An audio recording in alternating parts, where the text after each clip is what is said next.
Welcome to or welcome back to MPS Neighborhood, a proactive program designed to promote real inclusion and connections in our schools and communities. My name is Derek Francis, and I now serve as Executive Director of Equity and School Climate. In Minneapolis, it is our mission to help students, staff, and families feel seen, heard, and welcomed. One way we do that is by creating ways to learn about and celebrate the different racial, ethnic, and cultural identities here in Minneapolis.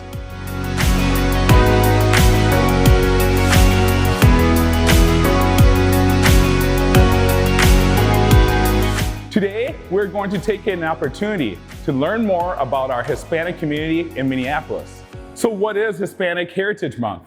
Hispanic Heritage Month recognizes and celebrates the contributions of Americans tracing their roots to Spain, Mexico, Central America, South America, and the Spanish-speaking nations of the Caribbean have made to the U.S. society and culture. The observance was born in 1968, when Congress authorized the president to issue an annual proclamation designating National Hispanic Heritage Week. 2 decades later, lawmakers expanded it to a month-long celebration, stretching from September 15th to October 15th. The timing is key. Hispanic Heritage Month is always celebrated starting on September 15th, which is a historically significant date that marks the anniversary of the independence of 5 Latin American countries. And those are Costa Rica, El Salvador, Guatemala, Honduras, and Nicaragua. In Minneapolis, we have students, staff, and families that are recognizing and celebrating Hispanic Heritage Month. Recently, Minneapolis Public Schools welcomed artist Juan Perez La Cruz to display his artwork here at the Davis Center and share about his journey for fighting for justice through his artwork. I had the opportunity to ask Mr. Diego some questions about the artwork, and I'm excited for you to take a listen. My name is Juan Perez La Cruz. I know it's really hard, but it's a long name. I'm from Venezuela. Well, this is my first exhibition here in Minneapolis. Well, I live first in Argentina. When I left Venezuela, I moved to Argentina because I have pretty much like a job over there working in a museum. So I started working over there in a artist in residency program, and I started develop a new pieces of work, like with this new experience of being an immigrant. I just still feel like in home because pretty much we have the same language, and pretty much I could communicate. The people don't even notice that I'm from Venezuela because I have like not a neutral accent, but I have a different accent than they used to hear. But it started like getting hard to push some of the topics because of the regulations or the natural economics of Argentina and Venezuela. It's like, well, they're really linked together. Even ideologically, they're like brothers right now. I moved here in 2020. I was visiting, and during that time I got the CPS, which is like pretty much like a refugee visa for Venezuelan. So I applied for that one, and I just stayed here. I always, when people talk to me, oh, what do you do for living, or what do you do for work or stuff, I pretty much go like chronologically, like, okay, I'm an architect, I'm an artist, I'm an educator, and I have a master in visual communication. That's pretty much what I go for it when I was in Venezuela. Like, I'm gonna learn this because this skill is gonna help me to realize the things that I wanna know and the stuff that I wanna put out. When we were talking, preparing for this, you shared stories around your art and the inspiration behind it. And one of the ones that stood out, and you'll have a chance to see it when you go in the art exhibit, there's open cases, instrument cases. He'll share a little bit about the inspiration behind those open cases. Why do I put like open caskets? This is a few of the stuff that pretty much lead my way out of Venezuela. So I'm gonna read it a few because there's a ton. I just have one page to put it. So for example, let's go for, when I was in Venezuela in 2017, the Venezuelan lost an average of 11 kilos, which is 24 pounds during 2017 due to a shortage.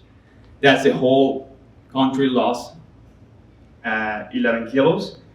Well, at least 332 media outlets in Venezuela have been shut down since 2003. Remember, we are like a really small country. We have the population of Texas pretty much. You can see like the scale of some of the, for example, Transparency International currently ranks Venezuela among the 20 most corrupt countries in the world.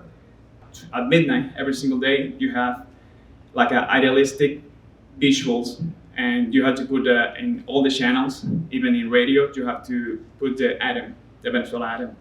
And you see like cloudy and the flag waving and maybe some mountains, pretty much like a pretty good idea about the natural of Venezuela, but you don't see like what's happening really in Venezuela. Even if you change it, you have to pre-approve it by the government to pass that visuals.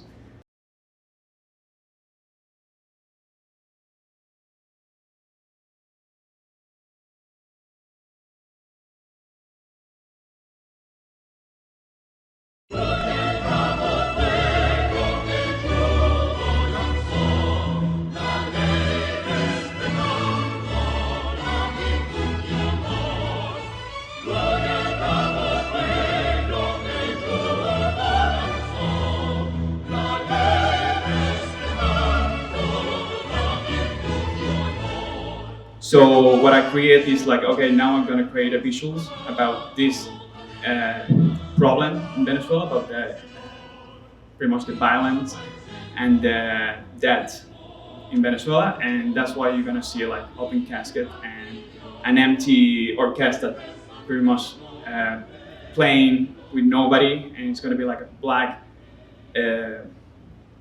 screen, and maybe you're gonna see it because it's only 1 hour piece, me falling at the time where the Adam is playing.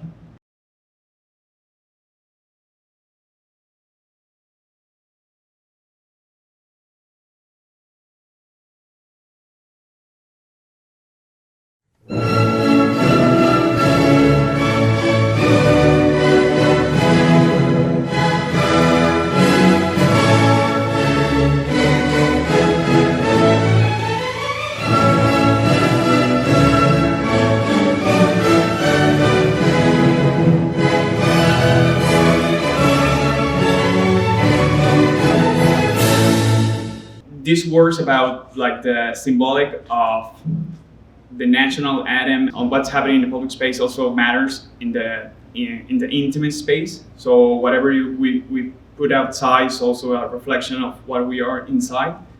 So I try to approach a lot of my work with that idea. Okay, maybe this is my issue right now, but I know people can connect with that idea and with that issues on some level, so we can pretty much heal each other. You shared so much around yourself, but around just the history of the work you've done and getting here. One of the things I remember when we were talking about your experience and your transition into spaces of doing art, from teaching and doing displays of your work, you talked about, and you began alluding to it, some of the challenges you faced as an artist. When I was in Venezuela, it was like really hard to show him because you can pretty much get put in jail. One day to another, I'm an immigrant. I never looked to be an immigrant. It's something that's just happened. And you may realize, oh, why? What's the deal? Because you was a teacher in Venezuela, you have like 2 or 3 degrees. What's the big deal happening in Venezuela? And that's what I try to communicate. Thank you, Juan Diego, for sharing about your experiences, your journey. You have been on a journey to display your art. Your work, and just hearing from you, you have a passion for teaching and then also for justice because of the things you've experienced or seen. Where does that come from, that passion for your art and for justice? Pretty much I was raised in Venezuela during that time of, it's like really hard to say your words. When you grown up in that environment, it's like, okay, if I just pretty much take it or fight it. And I just pretty much decide to fight it in the ways that I am skilled for. I will always try to inspire to students like, okay, maybe you feel something is really hard to get out, to pretty much express yourself.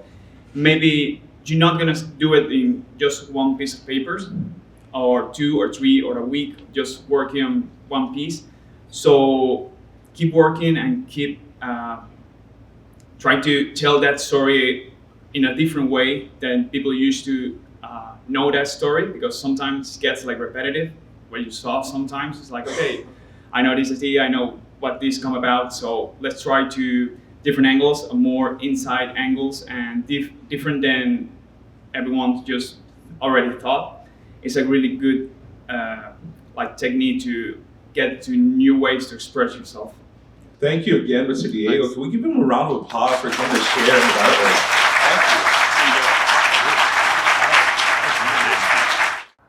Thanks again, Juan Diego, for helping our MPS community learn more about Hispanic culture and how to promote justice through art. Also, thank you for checking out this video from Minneapolis Public Schools. If you liked it, feel free to share it on social media using hashtag MPS Neighborhood or hashtag MPS Together. Also, go check out our other videos on MPS YouTube channel. I look forward to seeing you around in the neighborhood.